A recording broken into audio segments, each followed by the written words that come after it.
PTI की leadership जो है वो गायब है। अब वो इस्तीफे दे या ना दें, अगर वो असेंबली आने के काबिल ही नहीं है तो इससे क्या फ़र्क पड़ता है कि वो इस्तीफा दें या ना दें। मुझे ये लगता है कि इस पार्लियामेंट की मज़ीद अंदर रहने से जो है वो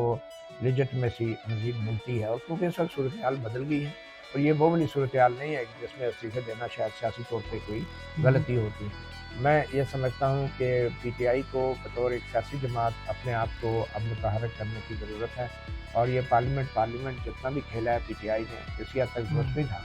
मुझे लगता है कि जितनी भी सियासी जमातें थी जो पार्लियामेंट की सियासत को ज़्यादा अहमियत देती हैं, उनकी मजबूरी ये थी कि उनके पास स्ट्रीट पावर नहीं थी, आवाम की सपोर्ट नहीं थी, वो इस्टेब्लिशमेंट के ऊपर रिलाई करती थी, तो इसलिए पार्लियामेंट में होना भी उनकी मजबूरी थी। मगर पीटीआई जो है इस दफ़ा टोटली एक मुख्तलिफ तारीख में पहुँचा रही है। ये वो पार्टी है कि जिसकी अब स्ट्रीट के अंदर इतनी सपोर्ट है कि उनको शायद अब पार्लियामेंट के अंदर, और वैसे भी पार्लियामेंट के अंदर रह के उनको कौन सी तहफ़्फ़ुज़ मिल जाए, उनके हाँ, साथ तो सब कुछ हो चुका है जो होना चाहिए था। तो मेरे ख्याल में पीटीआई जो है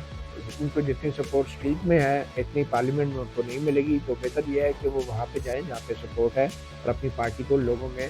मोबिलाइज करें, ऑर्गेनाइज करें, मुनज़्ज़म करें उसको, और एक पॉलिटिकल मूवमेंट के लिए अपने आप को तैयार करें। वैसे जो पार्लियामान के अंदर हुआ है, हमने देखा 2022 में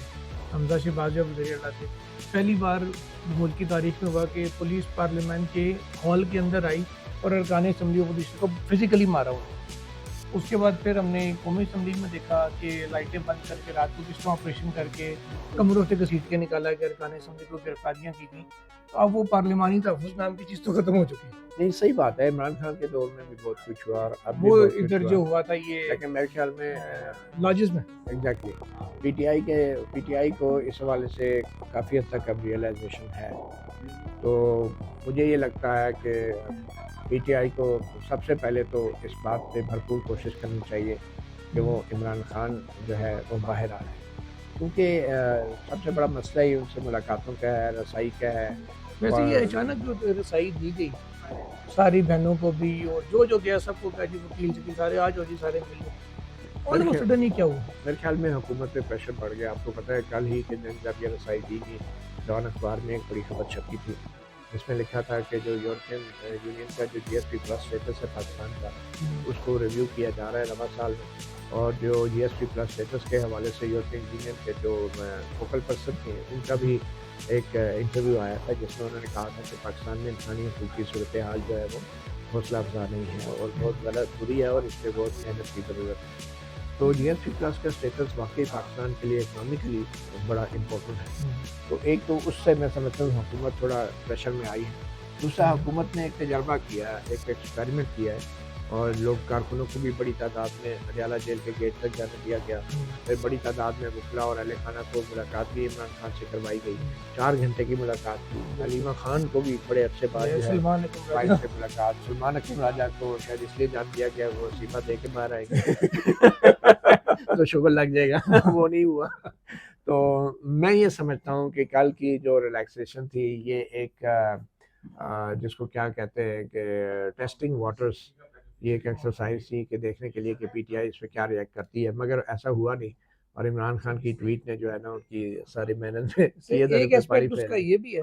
जैसे कहा जाता है कि जेल पंजाब गवर्नमेंट के कंट्रोल में कम है, कहीं और ज्यादा है, तो शायद वो गवर्नमेंट को थोड़ा सा उन्होंने एक कह लेंगे स्विच पाई हो कि देख लें जनाब ये भी हो सकता है। आप जेलों को रो रहे हैं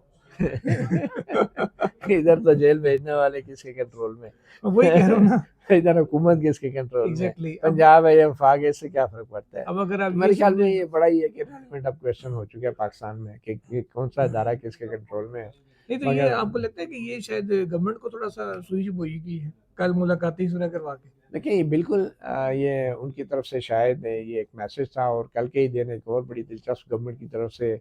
डेवलपमेंट हुई। उन्होंने दुनिया अखबार में एक वजाहत छापी गई अदील मराज साहब की स्टोरी से, जिसमें उन्होंने कहा कि जनाब आर्मी चीफ की मुद्दत मुलाजमत की तोसीक वाला जो कानून है, जो 5 साल अब मुद्दत मुलाजमत हो गई है, उसके बाद अब मजीद किसी कानूनी इकदाम की ज़रूरत नहीं है। अच्छा, उन्होंने वाज़े तौर पे ये नहीं कहा कि इंतज़ामी नोटिफिकेशन की ज़रूरत है, उन्होंने कहा कानूनी इकदाम, प्रोसीजरल चीज़ें तो होती रहेंगी, प्रोसीजर तो होती रहेंगी, लेकिन उन्होंने एक ऐसे टाइम पे ये वजाहत टीवी पे चलना शुरू हुई, दुनिया अखबार में, दुनिया टीवी पे ख़ास तौर पे चल रही थी, और दुनिया अखबार की खबर थी कि जब हलीमा खान जो है मीडिया से गुफ्तगू कर रही थी मुलाकात करने के बाद, तो मुझे लगता है कि किसी कोने में हुकूमत के किसी सतह पे कहीं न कहीं थोड़ा-सा वो परेशानी या पैनिक मौजूद था कि उनको ये शक था कि अचानक सब कुछ क्या हो गया है, कैसे मुलाकात